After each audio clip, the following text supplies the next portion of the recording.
और इस वक्त हमारे साथ इश्तियाक वानी जी एक्सक्लूसिव इंटरव्यू में थे। काफ़ी सारे तलख सवालात, और वो सवालात जो कि जनता के दिलों में और उनके दिमाग में थे इश्तियाक वानी के रिलेटेड कि ये कहीं ना कहीं अपने मजहब का सौदा करते हैं, बीजेपी के साथ हैं, बाकी काफ़ी सारी चीज़ें। इन तमाम सवालों के जवाब इनसे लेने की कोशिश की है। हमें उम्मीद है कि इस इंटरव्यू से आपको काफ़ी फ़ायदा हासिल होगा। और लेकिन देखिए, अगर हम इस चीज़ को भी मान लेते हैं, चूँकि आपने कहा कि किस तरह से काफ़ी सारी चीज़ें आपने दलाइल के लिए पेश किया है, चूँकि पब्लिक देख रही है और आप लोग खुद जायज़ा ले सकते हैं। लेकिन बात यहाँ पे यह है कि टारगेट का यहाँ पे जब बात करेंगे ना, पहले मैं इसी सवाल पर आपको फिर से पूछना चाह रहा हूँ, क्योंकि देखिए, पहले जब ट्रिपल तलाक का मामला आया, मुसलमानों को थोपा गया और मुसलमानों को ज़ेर करने के लिए पूरी हद तक कोशिशें की गई, और उसका फैसला भी जो है मुसलमानों के अपोज में कराया गया।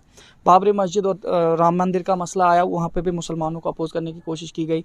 मुसलमानों की जगहों, यानी कि जिस जगह पे कुछ मुसलमान नाम है या इस्लाम से जुड़े नाम है, उन लोगों को दूसरे, जैसे इलाहाबाद, प्रयागराज, आप जानते हैं, इन तमाम चीज़ों को, अब हिजाब, उसके बाद फिर हम जम्मू कश्मीर पर आएंगे तो उसके बाद क्यों मुस्लिम मेजॉरिटी स्टेट, इसमें आर्टिकल 370 को तोड़ करके यहाँ के मुसलमानों को जलील किया, यहाँ के लोगों को जलील किया गया, चाहे वो जम्मू कश्मीर के कोई भी कम्युनिटी से ताल्लुक़ रखते हैं।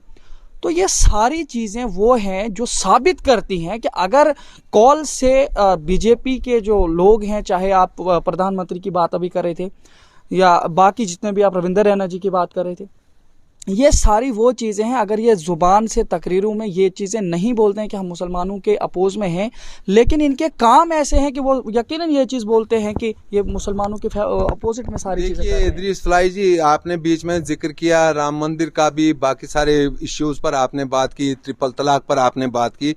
देखिए, राम मंदिर का फैसला भारतीय जनता पार्टी ने नहीं किया, वो सुप्रीम कोर्ट, ठीक है, लेकिन एजेंडा किसका था? एजेंडा मुझे ये एक बहुत बड़ा इशू है, और वो एक बहुत बड़ा आपने पॉइंट रेज किया है।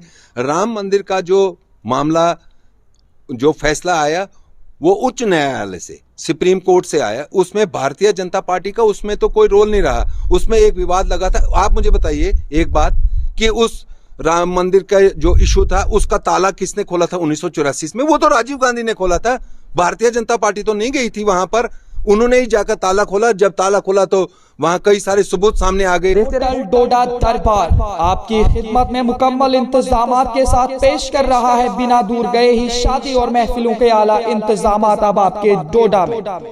नगरी डोडा में ITI के पास बने इस 6 मंजिला होटल में न सिर्फ निजी PG और मेल फीमेल सैलून है, बल्कि इसमें मेहमानों के लिए माहिर खिदमतगार और मुकम्मल लेसी आलीशान कमरे, निजी कार पार्किंग, मुकम्मल इंटरनेट सहूलियात, फायर सर्विसेज, CCTV सर्वेलेंस और साफ शफाफ गर्म और सर्द पानी के अलावा होटल में रेहान नामी रेस्तोरां भी है, जिसमें मुल्की और गैर मुल्की पकवान के अलावा कश्मीरी वाजवान की सभी चीजें फ्री होम डिलीवरी के साथ दस्तयाब है। मजीद मालूमात के लिए राब्ता करें 7051100550 9906015865। अस्सलाम वालेकुम, आदाब नाजरीन, शोम चैनल डोडा से मैं आपका मेज़बान इदरीस फलाही। इस वक्त आप लोगों को एक स्पेशल इंटरव्यू दिखाने जा रहा हूं। जिस तरीके से आपने देखा होगा पिछले कई महीनों से जम्मू व कश्मीर के मुख्तलिफ सहाफ़ियों के सामने इंटरव्यू देते नज़र आए, इश्तियाक अहमद वानी आज शोम चैनल डोडा के सामने इंटरव्यू के लिए बैठे हुए हैं। आप सबको बता दें कि इश्तियाक वानी जी इस वक्त भी बीजेपी के साथ जुड़े हैं। यहाँ तक कि जहाँ तक हमारे तक इतलात मौसूल हुई है, 1994 से लेकर अभी तक ये बीजेपी के साथ है और मुख्तलिफ ओहदे संभाले हुए बीजेपी में ये रहे हैं, और आज भी बीजेपी के एक अच्छे माने जाने और मंजे सियासतदान माने जाते हैं। तो फिलहाल गुफ्तगू को समेटता हूं यहीं पे, और तमहीदी गुफ्तगू को ख़त्म करने के साथ साथ मैं इनका पहले अपने शोम चैनल डोडा में इस्तकबाल करता हूं, चूँकि मुंतज़िर थे हम कि ये डोडा कब आएँ और हम इनका इंटरव्यू ले लें, क्योंकि काफ़ी ऐसे मसाइल थे, काफ़ी ऐसे मुद्दे थे जिन पर ये इंटरव्यूज़ में बात किए थे, और हमें लगा था कि ये डोडा आएँगे और इनसे ज़रूर बात करेंगे, क्योंकि ग्राउंड इनका डोडा है, ना कि जम्मू व कश्मीर के मुख्तलिफ बड़े बड़े इदारे। तो पहले हम आपका इस्तकबाल करेंगे शोम चैनल डोडा में इश्तियाक वानी जी। शुभम चैनल डोडा का भी और इदरीस फलाई का भी मैं दिल की गहराइयों से इस्तकबाल करता हूं, और आपने जिस अंदाज से हमारे परिचय दिया उसके लिए भी शुभम चैनल डोडा का और आपका बेहद शुक्रगुजार। देखिए इश्तियाक साहब, मैं आपसे पहले ही ये सवाल करूंगा कि हालिया दिनों में जिस तरह से हंगामा मच रहा है पूरे मुल्क के अंदर, और ख़ास तौर से अगर कर्नाटका की बात की जाए, कर्नाटका में जिस तरह से हिजाब मसला सामने आया, जिस तरह से वहाँ की लड़कियों को हिरास किया गया और ख़ास करके मुसलमान लड़कियों को टारगेट करके इस तरह से किया गया, आपको क्या लगता है जम्मू कश्मीर में या दूसरी स्टेटों में भी इसको बैन करना चाहिए या हिजाब की इजाज़त देनी चाहिए? क्या कह रहे हैं आप जम्मू कश्मीर के बीजेपी के हिसाब से? चलो, आपने हिजाब से ही शुरू किया तो मैं उसी से शुरू करूंगा। मैंने सोचा था आप लोकल इश्यूज से शुरू करेंगे, लेकिन आपने देखिए, जहाँ तक मैं अब आपके सवाल का तो जवाब देना बनता ही है। देखिए, जो हिजाब का मामला है, ये कर्नाटका स्टेट में वहाँ के जो प्रिंसिपल और उस कॉलेज के जो अधिकारी रहे होंगे, उन्होंने वो हर जो किया होगा। उसके बाद मैंने एक इंटरव्यू सुना उस बच्ची का भी और उनके चाचा का। वो माननीय नरेंद्र मोदी जी के बारे में उन्होंने जब शब्द इस्तेमाल किए, तो मुझे नहीं लगता है कि उसके बाद पूरे देश में इस किस्म का कोई विवाद लगता है। उन्होंने कहा कि हमें अपने प्रधानमंत्री पर पूरा भरोसा है, पूरा फख्र है। उनके चाचा की मैं बात बोल रहा हूँ। और उसके बाद उस लड़की से भी जब पूछा गया तो उन्होंने बोला, अब मैं बहुत संतुष्ट हूँ और जिस मुल्क में मैं रहती हूँ तो मुझे इस मुल्क में कोई ऐसी परेशानी नहीं लेनी है। ये समाज में कुछ लोग अगर ऐसे होते हैं, वो किसी भी तबके से अगर ताल्लुक़ रखते हैं, तो वो अगर समाज में इंतशार फैलाने का कोई सिस्टम चलाते हैं, तो मैं भी कतई उस चीज़ के साथ नहीं। मैंने आपसे ये पूछा था कि जिस तरह से बैन वहाँ पे क्योंकि लगा ना, फिर आर्डर वगैरह भी आया तो उस पर तो यही कहा गया, और स्टेट गवर्नमेंट जो है वहाँ पे भी बीजेपी की है, तो क्या लगता है आपको जम्मू कश्मीर में भी इस पर बैन लगना चाहिए या नहीं लगना चाहिए? क्योंकि वहाँ पे तो बैन लग रहा है। देखिए, मैंने आपको पहले भी अर्ज़ किया और आपके माध्यम से मैं फिर कहूँगा, इस समय देश के कुछ मुख्तलिफ जगहों पर चुनाव लगे थे और जैसे नरेंद्र मोदी जी को भी इस बात की खबर तो पहुंची और देश के बड़े बड़े नेताओं के पास, ये एक ऐसा मामला बनाया गया था जिसको एक मजहबी रंगत जिस भी चीज़ में आप देंगे, तो मुझे नहीं लगता है कि वो ठीक राजनीति होती है। और जब मैंने अपने पार्टी अध्यक्ष माननीय रविंदर रैना जी को भी जब ये सवाल पूछा गया, तो उन्होंने एक पत्रकार को कहा था कि आप क्या चाहते हैं। अगर कोई हिजाब में और पर्दादारी में मेरी बेटी बहन, ख्वाह वो कोई हिंदू समाज से ताल्लुक़ रखती है या मुसलमान समाज से ताल्लुक़ रखती है, तो पर्दादारी तो हर मज़हब में एक अच्छी चीज़ मानी गई है। और बहसीत इश्तियाक अहमद वानी भी अगर आप मुझसे ये सवाल करते हैं, तो ये तो पर्दा है, पर्दा तो पर्दे के बारे में कैसे मैं ये बात कहूँगा, जिसके लिए हमारे प्रदेश के अध्यक्ष रविंदर रैना जी ने भी ये कहा कि जो बच्ची पर्दा लगाकर, अब कोई अगर जीन लगाकर चलना पसंद करेगी, मैं उसको भी नहीं रोक सकता हूँ, क्योंकि वो उसका ज़ाती हिसाब है। तो कोई पर्दा डालकर कहीं स्कूल में जा रहा होगा तो बहुत अच्छी बात है। लेकिन देखिए, जहाँ तक ताल्लुक है मसला पर्दे का भी आया, इसके अलावा भी जब से मतलब आप इस वक्त बीजेपी के साथ हैं, आपने भी आप हमारे जब जानकारी भी मिले कि 1994 से लेकर आप इसके साथ हैं, लेकिन आमतौर से यही देखा जा रहा है जिस तरीके से माहौल बनाया जा रहा है कि काफ़ी सारे जो अपोजिशन के लीडरान हैं वो तो ये लोगों को कहते आए हैं कि बीजेपी जो है मुसलमानों के मुखालिफ तंजीम है। लेकिन उसके बाद अगर मुसलमान इस चीज़ को माने कि बीजेपी मुसलमानों की मुखालिफ तंजीम नहीं है, लेकिन ये कुछ इस तरीके के मामला सामने लाते हैं और फिर मुसलमानों को कमज़ोर करने के लिए उन चीज़ों को दबाने की कोशिश करते हैं, उसे तो साफ लगता है कि बीजेपी तो वाकई मुसलमानों की दुश्मन है। क्या लगता है आप? देखिए, ये जो सियासी पार्टियां ऐसा भ्रम फैलाती हैं ना, देखिए, हिंदू मुसलमान करके तो हम कुछ कर नहीं सकेंगे। अगर हमने इन चीज़ों से ऊपर उठना है तो हमने इन चीज़ों को दूर रखना है। हमने बात डेवलपमेंट की करनी है, कहीं पर रोड नहीं है, कहीं पर स्कूल नहीं है, कहीं पर अस्पताल नहीं है, हमने इन चीज़ों पर। आपको कहाँ लगा हमारे देश के प्रधानमंत्री जी जब भी बात करते हैं, देखिए अक्सर इन बातों को इंटरव्यूज़ में कहा जाता है और मैं भी कह रहा हूँ कि जब भी हमारे देश के प्रधानमंत्री जी कोई बात ऐसी करते हैं, बहरहाल देश के प्रधानमंत्री हैं और भारतीय जनता पार्टी के हमारे प्रधानमंत्री तो नहीं है, वो पूरे देश के प्रधानमंत्री हैं। जब भी वो कभी बात करते हैं तो उन्होंने कभी भी हिंदू मुसलमान की बात की नहीं। उन्होंने कहा सबका साथ, सबका विकास, सबका विश्वास का नारा भी उन्होंने फिर जोड़ा। पहले सबका साथ, सबका विश्वास था, फिर उन्होंने सबका विश्वास का नारा जब इसमें जोड़ा तो उन्होंने इसका मतलब 100, वो जब भी बात करेंगे वो देश के 130 करोड़ लोगों की बात करते हैं। और ये आपको और मुझे मानकर चलना है कि इस मुल्क में 35 करोड़ से जायद मुस्लिम तबके के लोग रहते हैं। तो एक तबका वोट देकर तो वो देश के प्रधानमंत्री बने नहीं है, ये तय है। उन्होंने 303 सीटें अगर हिंदुस्तान की पार्लियामेंट में ली, देखिए ये लोग रिजेक्ट किए हैं लोगों ने, जो आपने मुखालिफ पार्टियों की बात की, ये मैंने रिजेक्ट नहीं किया अकेले ने, ये देश के वोटरों ने रिजेक्ट किए हैं। ये 330 सीटें इनकी पार्लियामेंट में एक जमाने में हुआ करती थी, जिन पार्टियों का आपने नाम नहीं लिया और मैं भी नाम नहीं लूंगा, वो बात समझ जाएंगे आपके माध्यम से। उनके पास 330 मेंबर में पार्लियामेंट 430 मेंबर पार्लियामेंट हुआ करते थे। अब लोगों ने मन बनाया है कि हमें डेवलपमेंट, विकास और बच्चों की शिक्षा, बाकी जो मामलात हैं, जो चीजें कभी सोचते भी नहीं थे, नरेंद्र मोदी जी ने कुछ ऐसी स्कीमें इस देश में लाई जिन्होंने हट कर, जैसे विराट कोहली ने हट कर एक क्रिकेट खेला क्रिकेट में, तो नरेंद्र मोदी जी ने भी एक कॉपी बुक सियासत तो वो करते ही हैं, लेकिन उसके अलावा भी उन्होंने जो देश में अभी देखो आयुष्मान स्कीम है एक, कब सोच सकता था एक मजदूर की खुदा न करे मैं बीमार हो जाऊं और मुझे पैसे लगेंगे, 5 लाख रुपए की स्कीम है।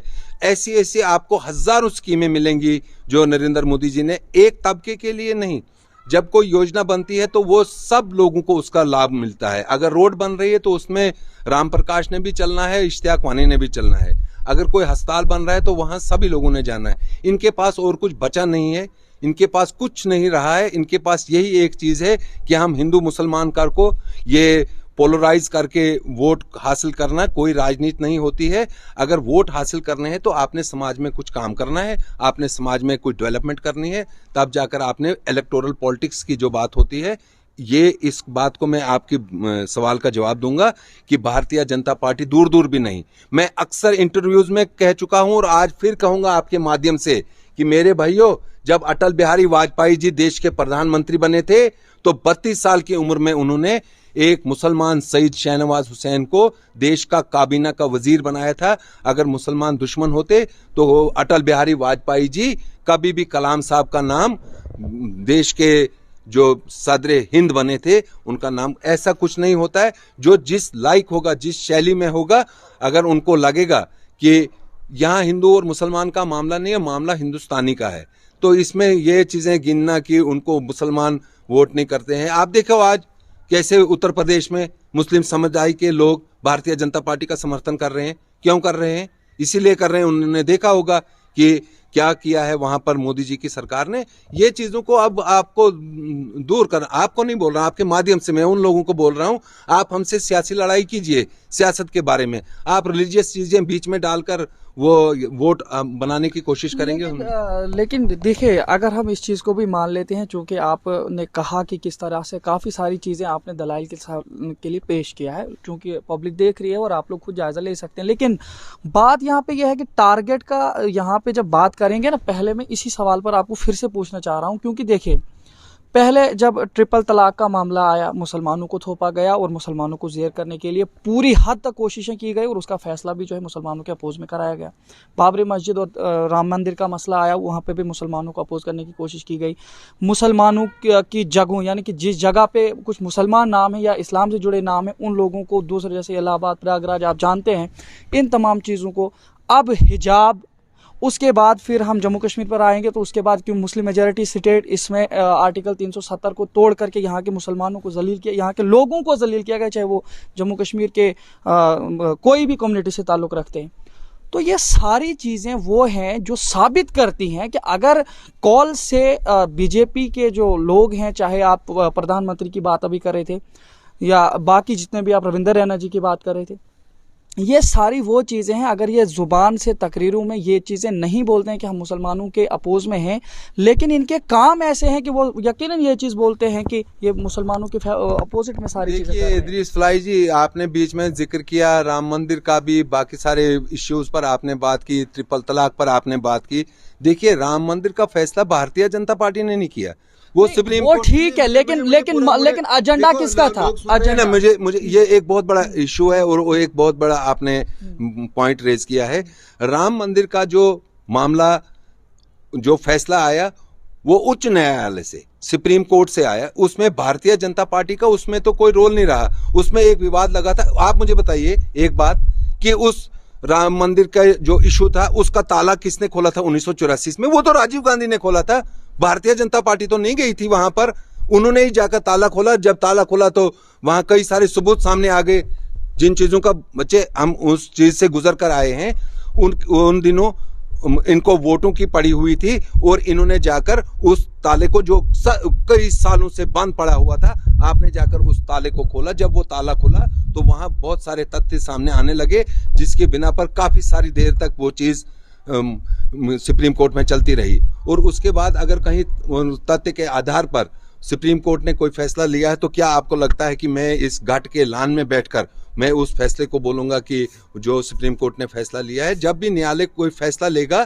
तो उसमें हिंदू और मुसलमान को वो फैसले कबूल करने पड़ते हैं, क्योंकि उसके साथ बहुत सारे लोगों की जो भावनाएं जुड़ी हुई थी। तो ना आपको और ना मुझे ऐसे कोई इख्तियारात हैं कि हम किसी मुसलमान को ठेस पहुंचाएंगे। हम मुस्लिम के दूसरे सवाल का आपको मैं जवाब दूंगा कि हम मुस्लिम भाइयों के दिलों में डर डालकर, जैसे ये डर डालते थे, बैर डालते थे, समर्थन हासिल करने के लिए नहीं आए हुए हैं। हमने सोचा है कि हम अपना प्यार डालकर, अपना काम डालकर, अपना इखलाक डालकर, अपनी सच्चाई डालकर मुस्लिम समाज के लोगों को ये बोल रहे हैं कि कहां पर उनको लगता है अगर कोई एक आदमी उठकर कोई मुस्लिम तबके में भी कोई ऐसी हरकत करेगा तो क्या मुस्लिम समाज पूरा उसमें बदनाम हो जाएगा, या कोई एक शख्स कोई ऐसी हरकत करेगा या एक कोई ऐसा बयान देगा जिससे मुस्लिम के दिलों में ठेस पहुंचेगी, तो क्या आपको लगता है कि भारतीय जनता पार्टी उस चीज से खुश होगी? कभी नहीं। बीजेपी का एक मैं देख रहा हूं, अगर मुझे वहां लगता कि मुस्लिम समाज के और मेरे मजहब के बारे में वहां गलत योजनाएं बनाई जा रही हैं, तो क्या आपको लगता है कि समाज का एक यहाँ नागरिक होने की हैसियत से तो मैं वहाँ कोई ओहदा लेने के लिए पसंद करता जहाँ मुझे लगता कि वहाँ मेरे दीन के खिलाफ साजिशें की जा रही हैं? लेकिन बिल्कुल आप सही जगह पे पहुँच रहे हैं। और ये सवाल चूंकि यहाँ मैं ग्राउंड से जुड़ा हुआ हूँ, लोगों से सुनता आ रहा हूँ, जिस तरह से आपने बोला कि मैं मजहब की चीज़ों पर जो है ठेस आने नहीं दूंगा बहैसियत मुसलमान, और मैं बीजेपी का वर्कर हो सकता हूं, लेकिन जब मेरे दीन की बात आएगी तो वहां पे मैं किसी के साथ भी कोई राय कायम नहीं करूंगा, वो आपके दीन की। लेकिन बात अगर आपकी पर्सनल की जाए, क्योंकि मैं आपकी पर्सनल चीज पर भी आता हूं थोड़ा सा, जिस तरीके से आपके पास, क्योंकि आप बीजेपी के साथ जुड़े हैं, जो चीफ मिनिस्टर साबिका और इस वक्त इंतखाबात भी हुए हैं यूपी में, वहाँ पे जो योगी आदित्यनाथ जी हैं, उनको जब रजत शर्मा जी के आपकी अदालत में पूछा गया कि किसी ने सवाल पूछा कि अगर आप दिवाली में जो है लोगों को विश करते हैं तो क्या आप ईद के लिए करोगे? करते हैं? नहीं, उन्होंने ये बताया था कि देखिए विश करना कोई वो चीज़ नहीं है, लेकिन मैं दोगलापन लोगों को नहीं दिखा सकता कि मैं एक मजहब से आदमी जुड़ा हुआ हूँ, मैं एक योगी हूँ, और एक योगी होने की हैसियत से मेरा मजहब ये इजाज़त नहीं देता है कि आप दूसरे के किसी मजहब की किसी भी फेस्टिवल में शरीक हो जाओ।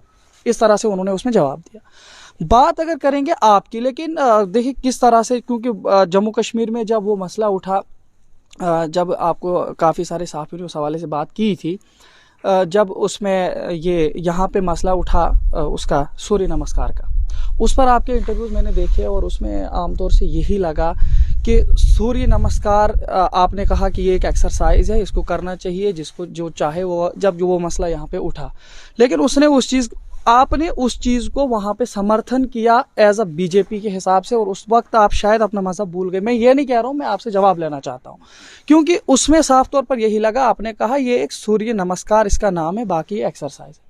तो नमाज भी एक्सरसाइज है, उसका नाम नमाज है। फिर यही अब आप ये भी तो कह सकते थे कि इसी चीज को लागू करो, हर एक जगह पे जो है नमाज पढ़ाई जाए, क्योंकि सूर्य नमस्कार नाम है एक्सरसाइज का, नमाज भी तो उसी का नाम है। लेकिन ये किसी के मजहब को ठेस पहुंचा रहा है, और आप समर्थन कर रहे थे बीजेपी के इस फैसले को, क्योंकि आप बीजेपी के साथ हैं। तो इसका मतलब यह है कि आप उस वक्त मजहब को भी भूल जाओगे? बिल्कुल भी नहीं। देखिए, इस फैसले, इस सवाल के साथ तो मैं, आपने सवाल जो किया, आपने कहा लोग बोल रहे थे। सुनिए, मैं बताऊंगा, बहुत अच्छा सवाल आपने किया और बड़ा सटीक जवाब मैं भी आपको दूंगा। आपने कहा आपके सूर्य नमस्कार का आपने समर्थन किया, मैं वो तो इस वक्त भी कर रहा हूं। पता क्यों? क्योंकि नमाज जो है वो एक हमारे रिलीजियस चीज से हमें रखा गया है कि हमने नमाज पढ़नी है। हर मुसलमान ने, सिवाय पागल के, तो नमाज किसी को माफ है नहीं। जो सूर्य नमस्कार है वो एक हिंदी नाम है, हिंदुस्तान में हिंदी की भाषा बोली जाती है, फारसी, पर्शियन। मैं खत्म करूंगा ना, क्योंकि आपका मजबूत कैमरा है और आपका सवाल है, तो क्योंकि विषय तो ये नाजुक है। सूर्य नमस्कार जो है वो वाकई में एक एक्सरसाइज है, सुबह मॉर्निंग की एक्सरसाइज है। उसमें देश के सभी लोगों को जब सवाल किया गया तो आपने मुझे, सूर्य नमस्कार का मतलब क्या है? सूर्य नमस्कार हुआ सुबह उठकर नमस्कार करना। सुबह नमस्कार क्या? नमस्कार हुआ सलाम करना। तो हम भी सुबह उठकर जब आपको आप मुझे सुबह मिलोगे, ये संस्कृत का वर्ड है, हम इस पे थोड़ा सा बात करेंगे फिर इसको आपको भी देखेंगे ना लोग। अगर हम मैच को बहुत लंबा ले जाएंगे तो लोग सोचेंगे कि बड़ा लंबा है, सुनेंगे नहीं। सुनने भी चाहिए, और आपके चैनल को काफी सारे लोग सुनते हैं। मैं बताऊंगा ना आपको, जब सुबह कोई भी आदमी उठे वो चाहता है कि मैं नमाज पढ़ के उसके बाद कोई वॉक करने जाता है, आज एक्सरसाइज करने जाता है, तो आप कोई अच्छा सा उसका सुझाव दीजिए कि ये मैं आपको यहाँ गारंटी देता हूँ एक आम कार्यकर्ता होने की हैसियत से, कि अगर इसमें लगता है कि ये यार ठीक नाम नहीं, मुझे बहसियत एक मुस्लिम मुझे फिट नहीं आ रहा है, तो मैं आपको आपके माध्यम से बोल रहा हूँ, आप उठो तो सुबह उठकर कोई एक्सरसाइज करो। तो उस एक्सरसाइज को तो नाम तो दे सकते हैं ना, कि आपने नमाज पढ़ने के बाद जब आदमी अपने रिलीजियस चीजों से उठता है तो उसमें थोड़ी कोई पढ़ना है। आपने जब ये कहा कि वो एक मजहबी नाम है कि उनको हम भी तो नमाज पढ़ते हैं, वो भी वो एक्सरसाइज नहीं है, वो एक रिलीजियस चीज हमें। एक मिनट, आपने कहाँ सुना कि हमारे कहीं अध्यक्ष ने बोला कि आओ हम मंदिर में जाकर श्लोक पढ़ाएंगे? योगी आदित्यनाथ अगर भागवा चोला पहनता है तो वो सनातन धर्म के साथ जुड़ा हुआ है, तो वो तो सनातनी ही है। तो मैं इस्लाम के साथ जुड़ा हूं, तो मैं तो ला इलाहा इल्लल्लाह मोहम्मद रसूलुल्लाह पढ़ने वाला ही हूं, तो वो मुझे थोड़ी मजबूर करेंगे। जिस रोज आपको ये लगेगा कहीं से कि वो ये मजबूर कर रहे हैं कि मैं तुझे कलमा पढ़ने नहीं दूंगा, तो या कुछ, तो ऐसा तो इस देश में मुमकिन है नहीं। ये दुनिया का वाहिद एक देश है जहां हर 40 किलोमीटर के बाद भाषा बदलती है, बाकी सिस्टम बदलता है। मैं नहीं, हम सभी एक ऐसे गुलदस्ते में रहते हैं, एक ऐसे मुल्क में रहते हैं जहां कोई भी मूल रूप से इन चीजों को पसंद नहीं करता। यहाँ सभी तरक्की और खुशहाली को ही पसंद करते हैं, और भाईचारे को ज्यादा। क्योंकि मैं जहां बैठा हूं, देखिए जिधर मैं बैठा हूं, जो मेरा घर है, यहाँ पुश्तैनी, आपके बगल में जो ये आप दीवार देख रहे हैं, यहाँ ब्राह्मण बसे हुए हैं मेरे सामने। ये मेरा घर है, ये साथ में यहाँ राजपूत हैं। ये आपके जो मेरा घर में आप मेरे से इंटरव्यू ले रहे हैं, तो ये पीछे फिर राजपूत हैं। ये कुदरती परवरदिगार के फजल से ये आजान आप सुन रहे हैं मस्जिद से। तो यहाँ बगल में आपको हिंदू मुसलमान, हमें यहाँ मालूम है कि हम ये कोई पाकिस्तान देश में सरकार चलाना आसान है। पता क्यों? वहां एक ही समुदाय के 98% लोग रहते हैं। यहाँ आपको हर फिरके का लोग मिलेगा, और उन लोगों की भावनाओं को, ये मुल्क में एक खासियत ही यही है कि यहाँ हर की भावनाओं की इज्जत की जाती है। यहाँ जो इस मुल्क की खूबसूरती पूरी दुनिया में मानी जाती है कि इस मुल्क में हर तबके के लोग, हिंदू, मुसलमान, सिख, पारसी, बुद्धिस्ट, बहुत सारे जो बाकी भी लोग हैं जो मुझे छूट रहे होंगे, वो इस मुल्क की एक पहचान है। इस मुल्क में बहुत सारे लोग कोशिश करते हैं कि इसको कैसे, इस भाईचारे को ठेस पहुंचाई जाए। ऐसा मुमकिन नहीं है। अजान हो रही है, अगर कुछ देर के लिए ब्रेक दे देंगे तो ज्यादा बेहतर रहेगा। क्योंकि ये बिल्कुल ठीक है। नाज़रीन, थोड़ा सा ब्रेक लेते हैं और ब्रेक के बाद फिर से इनके साथ पूछने की कोशिश करेंगे। अजान तक थोड़ा सा वेट करते हैं। आइए चलते हैं वानी हैंडलूम। खूब से खूब तर बन सकता है आपके घर का अर्शो फर्श। रंगीन दुनिया में घर सजावट बन चुका है जरूरी, क्योंकि आप होंगी आपकी सब मांगे पूरी। क्या करना पड़ता है आपको आराइशी सामान के लिए दूर दूर का दौरा, तो आज हो जाएगा आपका एक ख्वाब भी पूरा, क्योंकि आप डोडा में पेट्रोल पंप और बुलेट शोरूम के साथ में वानी हैंडलूम के नाम से घरेलू आराइशी सामान का 4 मंजिला कारखाना खुला है, जो आपको फराहम करेगा बिना दूर गए ही कंबल, तकिए, पर्दे, मखमल, कालीन, अलमारियां, गद्दे, बेड, सोफा, बेडशीट, रबड़ और रिवॉल्विंग कुर्सियों के अलावा घरेलू सभी आराइशी सामान बिल्कुल कम से कम दामों पर।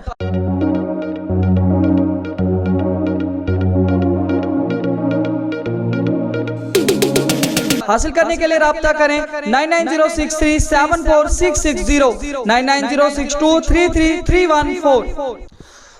तो नाज़रीन, अज़ान इख्तिताम पज़ीर हुई। जिस तरह से इश्ताक वानी साहब के साथ हमारी गुफ्तगू चल रही थी, हम उसी को फिर से कंटिन्यू करते हैं। और आप लोगों को बता दें कि जिस तरह से सूर्य नमस्कार और नमाज या दीगर चीज़ों पर बात कर रहे थे हम, क्योंकि पिछले कुछ दिनों पहले काफ़ी सारा इस पे मामला हुआ था, इस पे काफ़ी अपोजिशन की पार्टियों ने, मजहबी लोगों ने इस पे बोला था।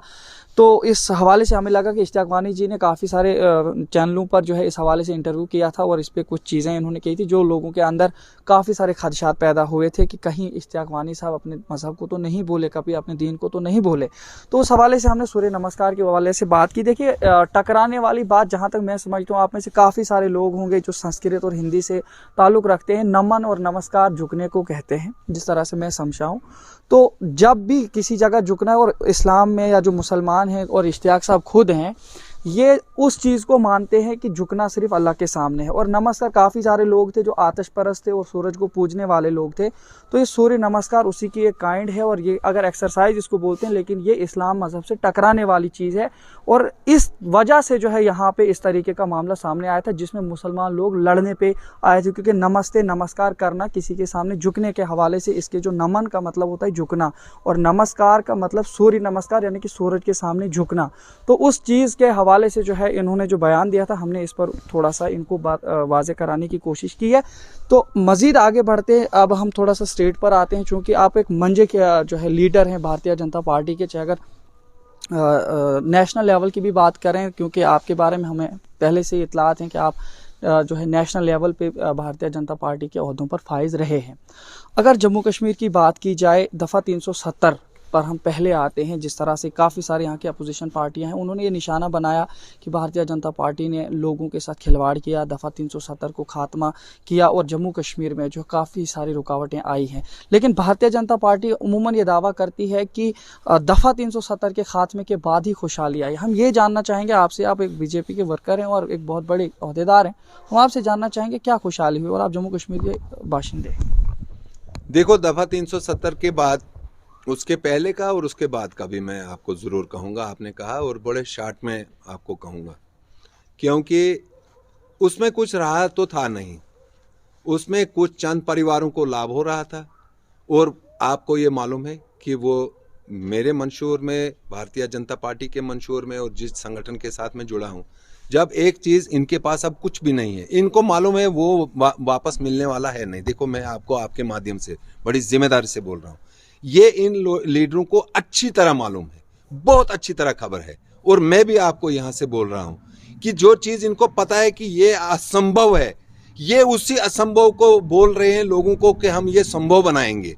वो मैं आपको बोल रहा हूँ, जितनी जिम्मेदारी की खबर मुझे है, ये श्यामा प्रसाद मुखर्जी ने अगर कब से नारा लगाया था कि एक विधान, एक प्रधान, एक निशान, एक संविधान, ये इनको मालूम है कि मैं एक ऐसी चीज समाज में बताऊंगा कि जो हमें मांगने चाहिए। मैंने पहले भी बोला था, 370 बेड वाला कॉलेज अगर मांगूंगा नरेंद्र मोदी जी से, तो 1 घंटे में उनसे सैंक्शन कराऊंगा और लाऊंगा।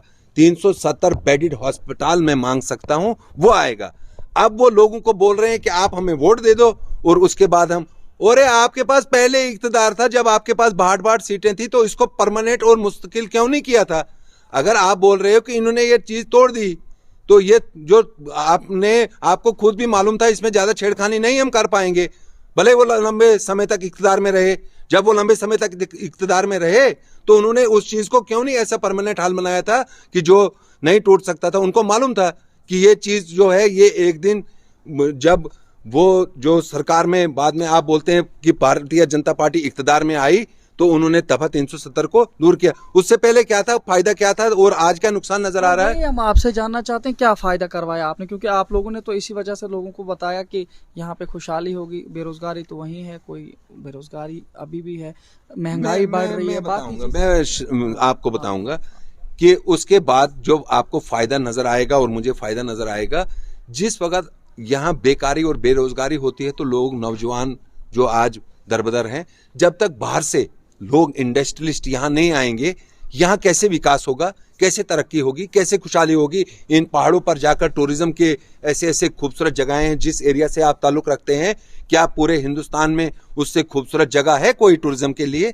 क्या मेरे डल दमन, लाल दमन, आप ये जो बाकी एरियाज हैं हमारे यहाँ भद्रवाह एरिया के, ऐसी ऐसी खूबसूरत जगहें हैं कहीं पर? जब टूरिस्ट आएगा, वो बाहर से आएगा तो यहाँ आकर निवेश करेगा, तो यहाँ के मेरे नौजवान और मजदूर को उससे इजाफा होगा। इन चीजों को इन्होंने, दफा 370 के टूरिज्म में रुकावट था।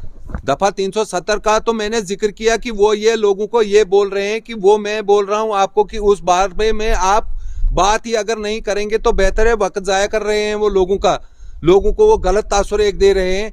जो चीज असंभव है, जो मुमकिन ही नहीं हो सकती है, अब जो ये हो गया है किस्सा, अब आप वो चीज मांगिए, वो डिमांड कीजिए। आप ब्रिजेस मांगिए, अस्पताल मांगिए, रोड मांगिए, बाकी चीजें मांगिए जो पॉसिबल चीज है।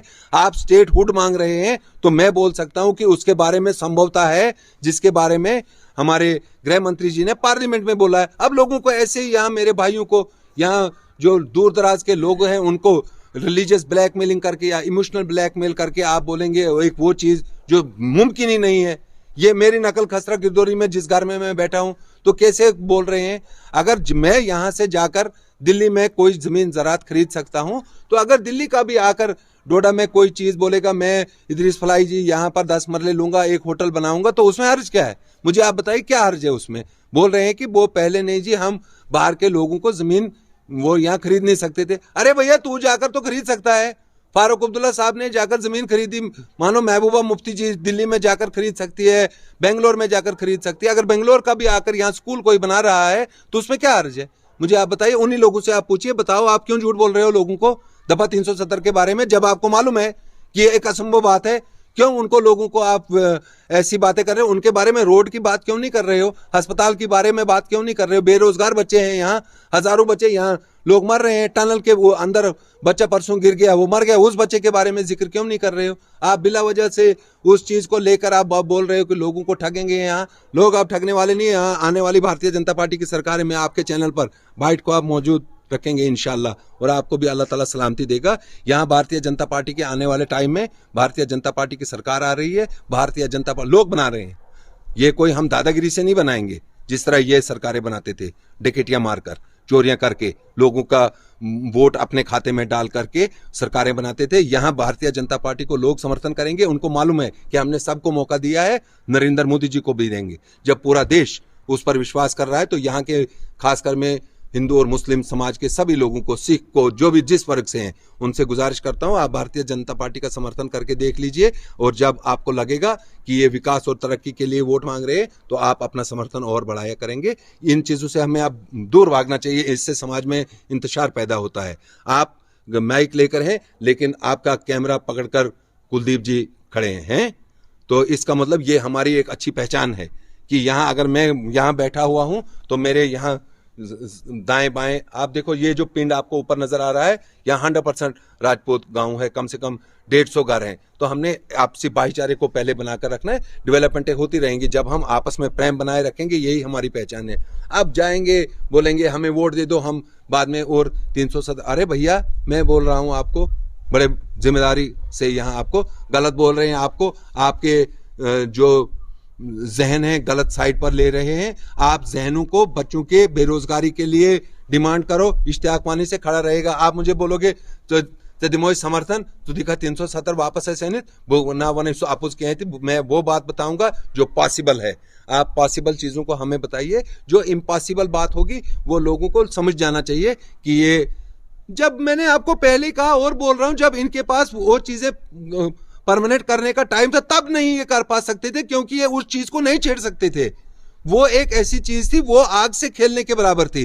तो झूठ बोल रहे हैं। जाकर आप किसी कांग्रेसी प्रवक्ता से जाकर पूछो ना कि क्या तुम समर्थन कर रहे हो कि हम ये वापस लाएंगे, नहीं जवाब दे पाएगा। उसको मालूम है नहीं दे पाऊंगा, क्योंकि इस मुल्क में आपने एक विधान, एक संविधान, एक निशान से चलना है। वो नारा वो भी देते हैं, वो नहीं बोल सकेंगे, तो इसलिए वो लोगों को झूठ बोल रहे हैं। तो देखिए, अगर चुनाव की बात की जाए या पिछले कुछ दिनों से यहाँ पे जो ड्राफ्ट रिपोर्ट आई डिलिमिटेशन की, तो उसमें आपकी जो बीजेपी तो खुद कह रही है कि ये तो हमने उधर किया इधर किया, तो उससे तो यही लगता है कहीं ना कहीं आपकी पार्टी डिलिमिटेशन के जो इदारे को उस पर तो कहीं निशाना बना रही है कि हमने जी फलानी एरिया आपको रखा है। रिसेंटली जो रिकॉर्डिंग वायरल हुई आपके यहाँ के जो जितने जो बड़े बड़े नेता हैं आपके, उनका जो आपस में वो हुआ, तो उससे तो यही लग रहा है कि ये तो सारा बीजेपी ने बनाया डिलिमिटेशन। क्या लगता है? इदरीस फलाई साहब, आप एक पत्रकार हैं और आपने जरूर वो इंटरव्यू देखा होना चाहिए। जब कोई बात हमारे प्रदेश अध्यक्ष करेंगे इसका मतलब वो फाइनल है। उसके बाद इश्तियाक वानी के पास कोई ऐसा इख्तियार नहीं है कि मैं उस पर और कोई टिप्पणी करूं। जो उसके बारे में उन्होंने क्लियरेंस दी है वो सच्चाई और सच्ची क्लियरेंस उन्होंने दी है। उन्होंने जो वो बात आपने भी सुनी होगी, उन्होंने जो बोला हुआ है कि ये कब की बात है, क्या कटिंगें की गई हैं, किस तरीके से उसको तोड़ मरोड़ दिया है, और जो ये बोल रहे हैं कि बीजेपी अंदर बैठकर वो बना रही है। ये डिलिमिटेशन कमीशन जो आपको भी मालूम है, मुझे भी है, कि एक एटोनोमस बॉडी होती है पूरे मुल्क में। ये इलेक्शन कमीशन ऑफ इंडिया किसी के दबाव में नहीं होता है, वो उनका एक अलग से इदारा होता है। वो इनको अपना शक है ना, जो इन्होंने 1995 में किया था ना, कि अपर न्यारो किश्तवाड़ के न्यारो करो हो क्रॉस पद गसो अपोर पदमन अपार पार कहाँ है, पार फिर इंद्रवाल आ गया। नहीं, ये डिलिमिटेशन कमीशन जो है, ये जो हमारी जस्टिस रंजना देसाई जी उसकी हेड थी, एक जस्टिस के ऊपर ऐसे प्रश्न चिन्ह खड़ा करना, उसका तो कोई जाती मफाद तो है नहीं कि डोडा में कितनी सीटें बन रही हैं, किश्तवाड़ कहाँ है, भद्रवा कहाँ है। उन्होंने यहाँ से एडमिनिस्ट्रेशन से वो रिकॉर्ड लिए, यहाँ का जो सिस्टम है उससे उन्होंने वो रिकॉर्ड लेके वो वाली जो ड्राफ्ट तैयार किया है, अब वो पब्लिक डोमेन में आया नहीं है। आपने भी व्हाट्सएप के द्वारा या छोटी छोटी चीजें देखकर हमने भी देखा है। और इनको जब और कुछ भी नहीं मिला था तो ये अब पड़ गए थे कि ये है जी, आजकल कटिंग शटिंग करके। अभी मैं कुछ बोल रहा हूँ, कश्मीर में एक ने बोला था वो मेरे बाप के समान है, सामान काट दिया, वो लगा उन्होंने कि ये मेरा बाप है, तो वो उसी में फंस गया। इसने बोला जी ये मेरा बाप है। तो आज डिजिटल जमाना है, उसने बेचारे ने बोला था कि वो मेरे बाप के समान है, सामान उन्होंने उसमें लफज काट लिया, तो उन्होंने बोला, इसने बोला जी ये मेरा बाप है, उसको उसी पर जवाबदेही करनी पड़ती रही। तो आपको मैं ये विश्वास दूंगा कि इन चीजों से भारतीय जनता पार्टी ने जम्मू कश्मीर के लिए एक इतना खूबसूरत नक्श, जो हमारे में, वो कोई संगठन नहीं है हमारा जो इलेक्शन कमीशन है, वो एक, उनको खुद भी मालूम है कि वो चीजें जो है उनको हमारी पार्टी से कोई ऐसा लेना देना नहीं है। अगर हमने बंद कमरे में बैठकर ये चीजें तय करनी होती तो फिर जो आपने डोडा की सीट का सुना होगा, तो फिर वो थोड़ी वो यहाँ मुस्लिम डोमिनेटेड सीट ही सुना हमने ना बन रही है, यही सुना होगा ना आपने भी। तो फिर वो गांधीनगर और जो हमारी जम्मू वेस्ट है, वहां 2.25 लाख लोग वोट डाल रहे हैं, 2.5 लाख वोट डाल रहे हैं, तो वहीं उन सीटों को, 7 सीटों को समेटकर उधर ही पूरा कर देते। तो हमने क्यों उन खेलों में, उन मुश्किल पिचों पर जाकर खिलाड़ियों को बोलना था जाकर रने बनाओ, वो तो फिर आराम से हम अपनी पिचों पर जाकर रने बना सकते थे। ये इनके पास और कुछ नहीं, इनको पता है इनसे असल में, इदरीस जी, इनसे इक्तदार चले गया है। ये वीडियो भी, हमारी भी ऑडियो वायरल हुई, बाकी भी वायरलें होती होंगी और अभी होनी है, तो इनसे इक्तदार चले गया है। ये तिल मिला गए हैं कि अब हमसे क्या बनेगा, क्योंकि इनको नशा कुछ और था, पब्लिक के साथ ये कुछ कर पा नहीं रहे थे। रोडें जो आज आप देख रहे हैं, देखो मैं सच बोल रहा हूं, आप देखो पुलडोडा से किश्तवाड़ तक कभी सोच बनती थी कि इस तरीके से रोडें तैयार, और इतना फास्ट, ये रिकॉर्ड बीट है। और दूसरा एक रिकॉर्ड भी आपको बताऊंगा मैं, आजादी के बाद से जम्मू कश्मीर में 27 अरब, कुछ में एग्जैक्ट फिगर अगर नहीं होगा, बट फिगर में असली ही बताऊंगा, वो 2025 तक नरेंद्र मोदी जी ने बोला है 70 लाख करोड़ रुपया खर्च करना है, 69 लाख करोड़ रुपया नहीं। तो वो आप सोचिए 60 साल और 7 साल का कंपैरिजन कितना पड़ रहा है। इनके टाइम पर पहले 4 या 5 किलोमीटर रोड, ये ऑन रिकॉर्ड बोल रहा हूं, बनती थी, आज 50 किलोमीटर रोड बन रही है। आज नितिन गडकरी जी को हिंदुस्तान में विकास के नाम पर लोग जानते हैं। जहां पर लोग हवाई जहाज में जाना पसंद करते थे देहरादून से दिल्ली, आज वो रोड पर दौड़ रहे हैं। तो आप भी देखिए, हम आज 3.5 घंटे में जम्मू जा रहे हैं, हम कोशिश कर रहे हैं कि आपको 2 घंटे में जम्मू ले जाएंगे। जब सुधमादेव टनल तैयार हो जाएगा तो आपको क्या लगता है कि फिर हमें इतना घूमकर जाना पड़ेगा?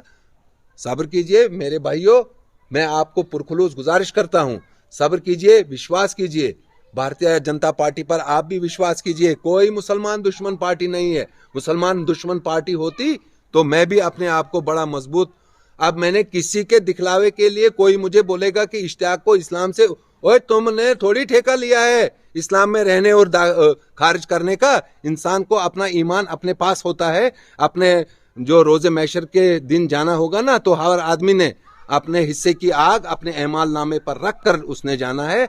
ये इधर किसी ने सर्टिफिकेट नहीं बांटने हैं कि कौन जन्नत में जाएगा कौन जहन्नम में जाएगा। अपने काम अच्छे होने चाहिए, मुझे मालूम होना चाहिए कि मैं क्या कर रहा हूं, समाज के लिए मुझे कितनी तकलीफ है, कितनी तड़पन है, और अपने दीन को मैं कितना प्यार करता हूं वो मुझे मालूम है। अल्लाह ताला दिलों के छुपे हुए भेद भी जानता है। बहुत बहुत शुक्रिया। तो आखिरी सवाल आपसे यही रहेगा, चूंकि जिस तरह से डोडा में जो 3 कॉन्स्टिट्यूंसीज बनी, भद्रवाह, डोडा 52 और डोडा वेस्ट 53, तो जिस तरह से अफवाहें आ रही हैं कि इश्तियाक वानी जी को ये 52 से खड़ा करने जा रहे हैं, और एक जगह से तो ये भी है कि अगर डोडा 52 से आपको खड़ा करें, इसमें से काफ़ी सारे एरियाज़ को दूसरी जगहों पे डाल दिया गया है, तो कहीं ना कहीं एक तरफ से आपको बीजेपी अपना वर्कर समझते है, दूसरी तरफ से आपके एरिया से लोगों को दूसरे कॉन्स्टिट्यूंसीज में डाल रही है। और ये बात भी है कि आप 1994 से लेकर आज तक इस भारतीय जनता पार्टी में रहे, लेकिन क्या वजह है कि आज तक आपको मैंडेट नहीं मिला और इस वक्त आपको मैंडेट देने की बात हो रही है, जिस तरह से अंदरूनी तौर पर चल रही है कि आपको मैंडेट दिया जाएगा डोडा 52 से।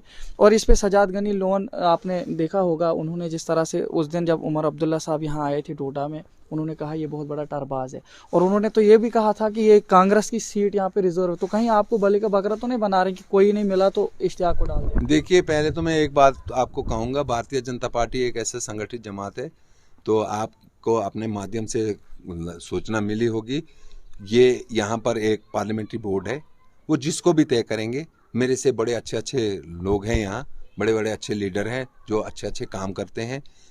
और आपने कहा कि आज क्यों लड़ा रहे हैं, नहीं, भारतीय जनता पार्टी ने 14 साल पहले भी मुझे राष्ट्रीय उपाध्यक्ष बनाया है, मैं साथ रहा हूँ। मुझे 2008 में भी कमल के चुनाव निशान पर डोडा से बीजेपी ने चुनाव लड़ाया है।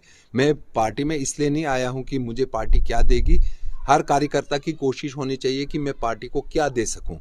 हर पार्टी में, जो कांग्रेस में है, नेशनल कॉन्फ्रेंस में है और किसी जमात में है, मैंने कोई ऐसी चीज़ पार्टी से ना मांगी है, ना मैं मांग कर कोई ऐसी चीज़। जिस वक्त पार्टी किसी को भी, इश्तियाक हो, कोई प्रकाश हो, कोई शर्मा हो, कोई ठाकुर हो, कोई और कोई हो, जिस समय वो ये बताएंगे कि हमारा ये कैंडिडेट है, हमारा समर्थन उसी को जाएगा। अगर पार्टी ये कहेगी कि आपने इस मैदान में, सियासी मैदान में उतरना है, तो ना मेरी पहले कभी टांगें कांपी थी तो ना आज कांपेंगी। और मुझे कोई बनने के सपने मैंने देखे नहीं हैं, हमने करने के सपने देखे हैं।